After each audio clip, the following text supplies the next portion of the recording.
नमस्कार दोस्तों, स्वागत है आप सभी का आहट एक अनहोनी के चैनल पर। डर का सिलसिला बरकरार रखते हुए हम बढ़ते हैं हमारी आज की कहानी की तरफ।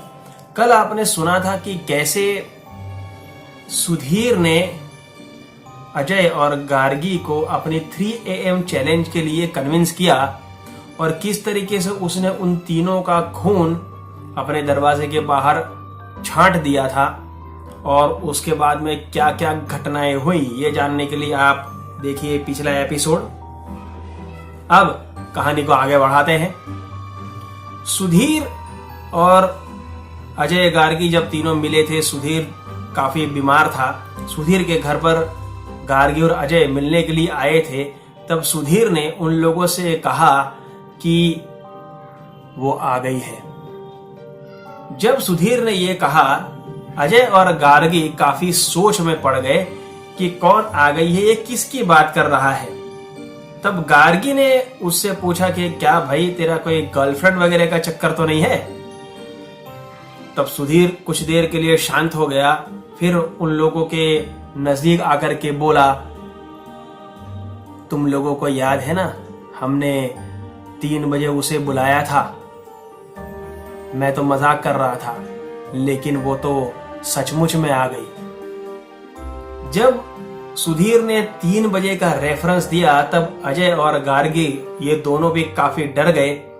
कुछ देर के लिए माहौल पूरा डर का फैल गया और तीनों ही शांत हो गए। लेकिन इनमें सबसे ज्यादा डर अजय को लगा और अजय गार्गी को टच करने लगा। गार्गी ने उसे पूछा, हाँ क्या हुआ? उसने कहा कुछ नहीं। फिर कुछ देर बाद अजय ने फिर से उसे टच किया। गार्गी ने कहा, हाँ बोल। अजय ने कहा कुछ नहीं। कुछ देर बाद सुधीर एकदम से गहरी सांसें लेता हुआ सो गया। उसे सोता देख अजय और गार्गी दोनों ही बाहर निकले और उसे सोता देख अजय और गार्गी दोनों ही बाहर निकले। तब अजय ने गार्गी से पूछा कि गार्गी, उस दिन जब हम पिक्चर देखने के लिए गए थे, तब तुझे तेरे अंकल के घर पे छोड़ा था, उसके बाद में तू अचानक वहां रोड पर कैसे चली आई थी?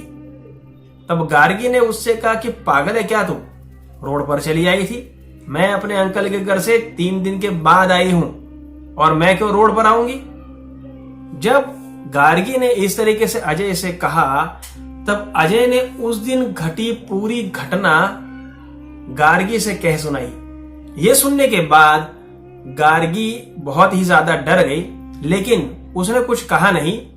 वो ये बात सुनकर अपने घर चली गई। यहीं 3 से 4 दिनों के बाद पता चला कि सुधीर की कंडीशन बहुत ही ज्यादा बिगड़ती चली गई थी। वो अपना दीवार पर सर पटकने लगता, कभी अपने नाखूनों से दीवारों को खुरेचने लगता काफी जोर जोर से। उसके हाथ की सारी उंगलियां बिल्कुल ब्लीड करने लगी थी और काफी ज्यादा उसमें डैमेज हो चुका था। और अपने शरीर को ऐसे यूं यूं करके पूरा मोड़ करके जैसे खुद ही उसको तोड़ने की कोशिश करता। कभी घर का कोई भी सदस्य उसे मिल जाता तो दौड़ करके उसको पकड़ के गिरा देता और उसको काट करके उसका खून पीने की कोशिश करता। उसकी सारी हरकतें बहुत ही ज्यादा डेंजरस हो गई थी। जब ये सारी चीजें गार्गी और अजय ने वापस से सुधीर के घर जाकर के देखी, तो गार्गी से रहा नहीं गया और वो बेचारी जोर जोर से चिल्लाने रोने लगी। जब गार्गी इतना ज्यादा रोने चिल्लाने लगी तो सारे लोग इकट्ठा हुए, उसको शांत करवाया। तब गार्गी ने सारी बातें कह सुनाई जो उन्होंने 3 AM चैलेंज के वक्त की थी। इसके बाद अजय और गार्गी दोनों को ही उनके पेरेंट्स से काफी झाड़ पड़ी, काफी कुछ उन लोगों को सुनना पड़ा।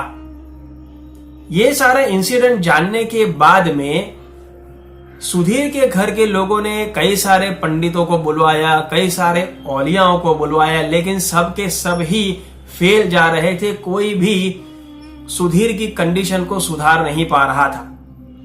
तब एक दिन सुधीर के चाचा किसी औघड़ को लेके आए, जिसे नागा साधु कहते हैं, वो उनको लेकर के आए।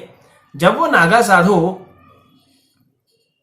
सुधीर के घर में एंटर हुए तब उन्होंने सुधीर की कंडीशन देखी और उन्होंने कहा कि ये उन तीनों का खून चख चुकी है, पी चुकी है, और ये तभी जाएगी जब इन तीनों में से किसी एक की मृत्यु होगी। अब ये जानने के बाद में सभी लोग एक दूसरे का मुंह देखने लगे। गार्गी और अजय भी वहां मौजूद थे, तो सभी डर गए कि अपनी जान देगा कौन। उसके बाद में सुधीर के चाचा उन नागा साधु को कुछ थोड़ा साइड में लेकर के गए। दोनों के बीच में कुछ बातें हुई और उसके बाद में वो औघड़ आए और उन्होंने विधि शुरू कर दी। विधि शुरू करने के कुछ देर बाद ही सुधीर की कंडीशन बिल्कुल नॉर्मल हो गई, वो ठीक होने लगा और कुछ दिनों के बाद पता चला कि वो एकदम से ठीक हो गया था। लेकिन उसी दौरान इन तीनों में से एक की मृत्यु हो गई।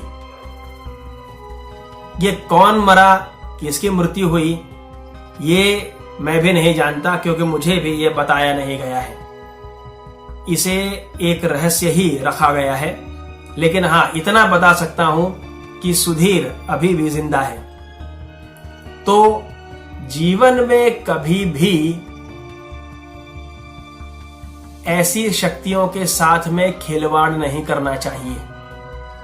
इन्हें अपने आप से सामने से बुलावा दे करके अपने गले में घंटी कभी नहीं बांधनी चाहिए।